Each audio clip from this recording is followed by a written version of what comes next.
So separation anxiety is a big one for toy poodles and cavoodles.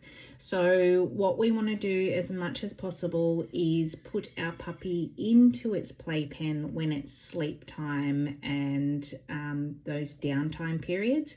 I know it's all good and beautiful to have your puppy sleep on you, but what this is going to do is encourage them to want to be with you when it's sleep instead of self-settling into their pen. So really important for you to pop your puppy back into its playpen when it's ready for sleep time.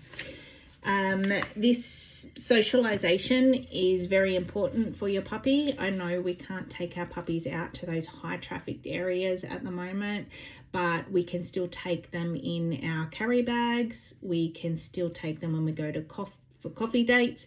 We just need to carry them, or as I said, carry them in your bag so they're still getting out there, they're still meeting people, they're still hearing all the sights and sounds. We're just not putting them down on the ground until they're fully vaccinated. Playpens, so they're all adjusted to their playpens. Keep them, if you're going to be away for the day and your puppy's going to be in the playpen, keep it interactive. So put all your interactive toys that come in your puppy pack in there just to keep them busy and so they don't get bored, because they can get destructive when they're bored and they're not being stimulated. So we want to keep them busy. And during the night time, we're keeping our playpen really simple, so taking all the toys out so they're not playing of a night time. They know that that's their downtime, that's bedtime. When we put our puppies to bed of a night time, all we do is switch a light off. We don't make a big deal about bedtime. We put a little bit of a pig's ear onto their bed, or a little liver treat which is in your pack. Put that on their bed, they'll go in, they'll eat their little treat, and then they will be distracted by going in there, turn the lights off, go to bed. They have been sleeping. We put them down at 9:30 at night and they're up at 6 in the morning, give or take. This may be a smooth transition into your home, or they might cry throughout the night. I've tried to take as much of the self-settling crying out of the situation, but when they go to a new home, we can never guarantee that they're going to be settled. So I do recommend putting a piece of your clothing in with your puppy, so they'll start to want to be around your scent. So we just pop a t-shirt or something like that into the crate. That usually helps them as well.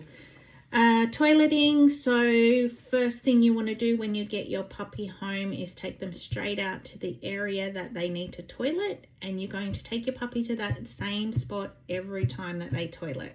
What happens is they mark their territory there. They know that that's where they go. So when you take your puppy out to toilet, they will do a wee, and then they'll probably do another wee, and then they might do a poo. So it's not a quick trip out to toilet. Keep them out there for about 10 minutes and make sure they do all their business before we bring them back inside. What happens is, if we don't wait that time, they'll come back inside and they will do their business on the ground. So please stay out there a little bit longer. What we're doing at the moment is we take our puppies out to toilet every 2 to 3 hours. So after they eat, after they wake up from a sleep, and after a big play. So being consistent with toileting is very important. We have got them about 90% toilet trained, but when they go to their new environment, things are different and we can have accidents. So please bear in mind there will be accidents, not to get cranky with them, just to be consistent and continue to take them out to toilet. Crate, so we leave our crates open in their playpen, which they're all adjusted to. If you want to close your crate, bear in mind your puppy can only hold its bladder for 2 to 3 hours, so you will need to get up during the night to take your puppy out to toilet. It's not ideal when you have a small family to get up throughout the night, so that's why we do it as a pen system, where we keep the crate open. They can self-toilet on their tray and put themselves back to bed. Either one's fine, whatever you want to go with, just whatever works for you. This is about how to bath your puppy. So cavoodles and toy poodles need to be groomed every 4 to 6 weeks. So I just did a basic rundown on how to groom a puppy. I'm not a groomer and it is a hard job to do. So if you want your puppy to look beautiful, I just recommend go to a groomer and get it done. But these are things that you can, if you want to give your puppy a bath at home, if they've run outside and got dirty, this would give you a good rundown on how to do that. Bear in mind, we say don't wash your puppy too often. So you're usually only washing your puppy every 4 weeks because we don't want to strip them of those natural oils. But if your puppy's run outside and it's filthy dirty, just give it a bath. Don't worry. All the products in the pack are essential oils, natural. They're not going to cause any sort of irritation. So you can do it a little bit more often, but don't be doing it every week. You will strip your puppy and then you'll get skin issues because you're stripping them of those natural oils. So as I said, just a quick rundown on how to groom your puppy, but I would just recommend getting it done by a groomer.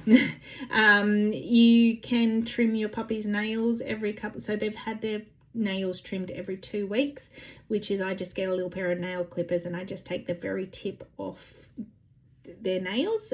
You'll see it, there's a little white tip, so you just take the very tiniest little bit off. If you don't want to do that and you don't feel comfortable, just get the groomer to do it for you. But this is just a rundown on how to do that, and I just recommend doing it, you know, every week just to get your puppy adjusted. Conclusion is you have lifetime support. So please don't think you get this puppy and you never hear from me again. I try not to be annoying, but I do check in quite frequently to make sure everything's okay. You have a 3-day return policy where if you get your puppy home and you feel like you're not adjusting and you're not bonding with your puppy as much as you would love to be, there is options there to return your puppy. I don't ever want a puppy to be placed in a home where it's not thriving and you're not having that connection. So please keep in contact with me. Any issues or concerns we can talk about. So basically the things that I just really want to reiterate is when you get your puppy home, the first thing you want to do is take them out to toilet and then food and water. So the days that your puppy is being collected or transferred or however transported, they don't have a lot to eat because puppies have their bellies aren't fully formed until they're 1, so they can get car sickness just like humans. So we don't feed them a lot just to help with that. So as soon as your puppy gets home, food and water, out to toilet, and then have a big play session. Make sure you're not overwhelming your puppy. Let your puppy come to you and feel comfortable with you instead of everyone trying to crowd over the puppy, because they can get a little bit overwhelmed and they'll tend to go into sort of defense. They'll close down. So just let your puppy come to you. Keep it fun and engaging. If you've got family that want to visit your puppy, I recommend just wait the first day and then slowly introduce them to new people. Like I said, we just don't want to overwhelm them. We don't want them to get freaked out. This is all new for them. Your environment's different to our environment, so it's just going to be a little bit more daunting for them. So just let your puppy go and up to people without them crowding your puppy straight up. I think that is, if your puppy, so puppies get diarrhea. It's just all puppies get diarrhea. After they get their vaccinations, their poo can go a bit sloppy. When they go to their new environment, they tend to be a little bit nervous and scared, which upsets their intestinal system. So they do go through bouts of diarrhea. So what I recommend is if your puppy is showing some diarrhea symptoms, get some white rice and some pureed pumpkin. So just cook up some pumpkin, mash it up and put white rice in it and put a tablespoon of that into each meal. You can take away the Lyca when they've got upset tummies and just feed them the kibble, the pumpkin and the rice. that will just help bind everything back together, and the pumpkin's there to help soothe the upset tummy, and the rice is there to bind. So whenever your puppy looks like it's getting diarrhea or it's got sloppy poos, just introduce that. So keep it in the freezer, just ready to grab out when you need it. You'll go through it. Please don't change your puppy's food straight away. What happens is they get irritable tummies. So if you're going to go and change their food and you do it straight up, like you don't do it in a slow process, they'll get diarrhea. They'll get quite unwell. So please, if you're wanting to change your puppy's food, talk to me first and I will give you a schedule on how to do that. But I just recommend just sticking to all the food that we're supplying. If your puppy's not eating their food, because puppies, when they're all together, they fight for their meals, sort of thing. So when they go on their own, they don't have to fight for their food. So what happens is they tend to go, oh, well, I just won't eat that or whatever.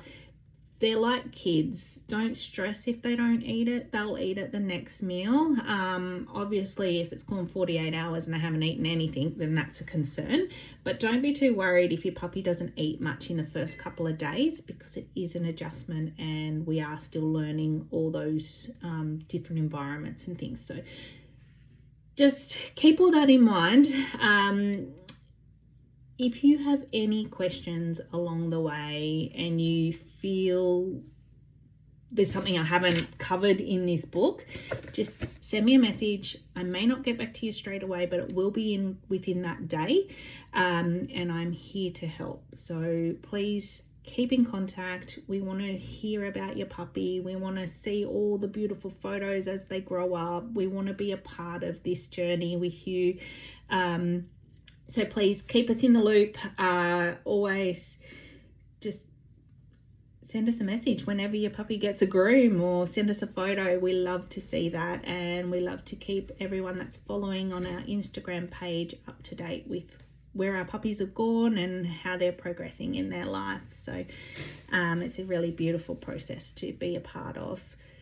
I think I have covered everything. If, like I said, you have any questions, please send them through. Thank you. We'll talk to you soon. Bye.